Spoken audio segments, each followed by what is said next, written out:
Hello, good morning. The former president of South Korea, Lee Myung-bak, was sentenced 15 years in prison for corruption case.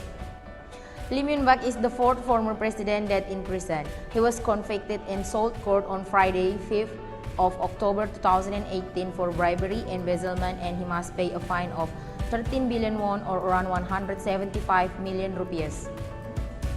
When the verdict was read, Lee Myung-bak didn't attend and said he was getting sick at that time. The judge in Seoul court said severe punishment cannot be avoided because of the serious nature of the crime.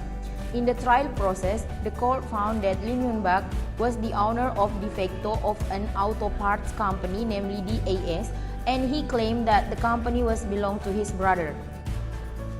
This company was proven to be available for embezzlement and found around 24 billion won or more than 322 billion rupees. Lee Myung-bak had received 6 billion won or around 80 million rupees from Samsung Electronics as a reward for the president's forgiveness for the chairman Lee Kun-hee, who was sentenced because of tax evasion. Lee Myung-bak always denied the prosecutor's statement and said that testimony from the staff and his friends was a lie. Lee Myung-bak's lawyer will consider the court decision and announce the result as soon as possible. Lee Myung-bak is not the only one former president that ended up in prison after leaving his position.